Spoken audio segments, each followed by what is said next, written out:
नमस्कार, मी रितेश सिंगारे. विदर्भ दर्पण न्यूज मध्ये आपले स्वागत करतो. प्रभाग क्रमांक 32 या प्रभागातील बहुजन समाज पार्टीचे अधिकृत उमेदवार धनराजजी हाडके सर आपल्या सोबत आहेत. विदर्भ दर्पण न्यूज मध्ये आपलं स्वागत आहे सर.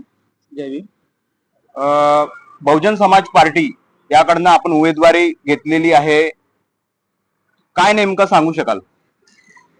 मी वयाच्या 16 वर्षापासून बहुजन समाज पार्टीचा कार्यकर्ता म्हणून आजपर्यंत कार्यरत आहे आणि नागपूर महानगरपालिका सार्वत्रिक निवडणुका जेव्हापासून घोषणा झाली तेव्हापासून मी प्रण केला होता की बा यावेळेस नगरपालिकेची निवडणुकीमध्ये मला उभं राहायचं आहे. त्यासाठी मी वरिष्ठ अध्यक्ष, उपाध्यक्ष, विधानसभेच्या लोकांना मी विश्वासात घेऊन त्यांच्यासोबत मी संवाद साधला की बा मला बहुजन समाज पक्षाची तिकीट मला पाहिजे आहे. तर त्यांनी माझ्या शब्दाला मान देऊन त्यांनी माझी शिफारस वरच्या पदाधिकाऱ्यापर्यंत केली आणि मग माझा तिथे इंटरव्ह्यू झाला आणि त्या इंटरव्ह्यूमध्ये मला ठरलं की बा प्रभाग क्रमांक 32 मधून सर्वसाधारण या गटामधून बहुजन समाज पक्षाने मला तिकीट दिली आणि मी तेव्हापासून उमेदवारीला फॉर्म भरला आणि जोमाने प्रचाराला सुरुवात केली. मागील काळामध्ये इथे बीजेपीची जे सरकार होती मनपा महानगरपालिकामध्ये, कुठल्या बाबतीमध्ये त्यांचे कामं झालेले आहे वार्ड मध्ये आणि कुठले कामं केलेले नाही आहे, तर याबद्दल काय सांगू शकाल? ज्यावेळेस बीजेपीचे नगरसेवक होते त्यांनी थोडाफार कामं केले आमच्या एरियामधले, पण काही असे अनेक कारणं आहेत जसं की गटर लाईन आहे, ज्या 20 वर्षापासून गटर लाईन चूक झाल्या आहे, त्या पुनर्जीवित परत करायचे होते, परंतु मागच्या 8 वर्षापासून नगरपालिकेच्या निवडणुका लागल्या नाही आणि निवडणुकीमध्ये नगरसेवक कोणी होते नाही, तर त्याकडे दुर्लक्ष झाले आणि वस्तीचा काही विकास झालेला नाही. कुठे खड्डे पडले, कुठे सिमेंट रोड जास्त झाले, लोकांच्या घरामध्ये पाणी गेलेलं आहे.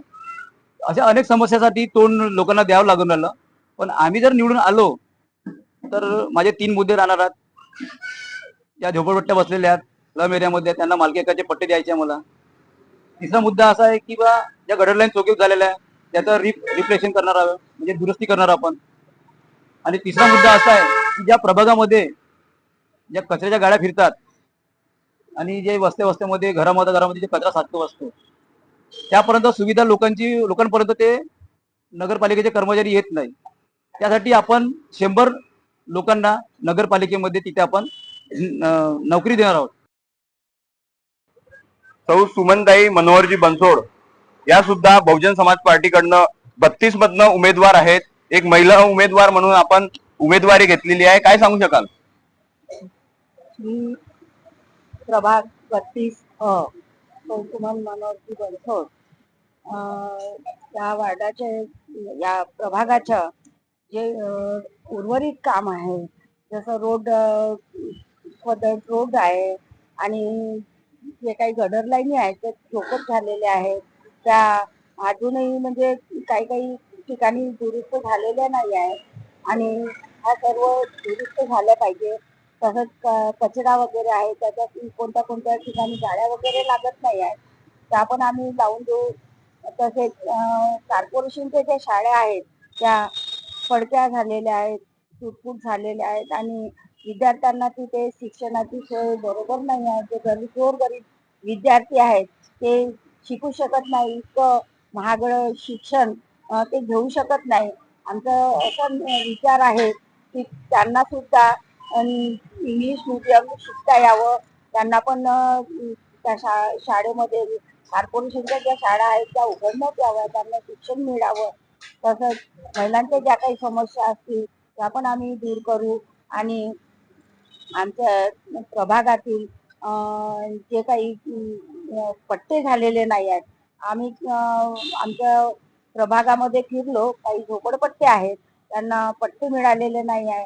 आम्ही याकरिता 40 वर्षापासून लढाई करत आहोत, तरी सुद्धा आमचे प्रॉब्लेम सॉल्व्ह झालेले नाही आहेत. आम्ही तर या होत्या सुमन बनसोड, ज्या उमेदवार आहेत त्यांनी सर्वांगीण विकासासाठी हा विडा उचललेला असं मत व्यक्त केलेलं आहे. विदर्भ दर्पण न्यूज तर्फे रितेश सिंगारे, नागपूर.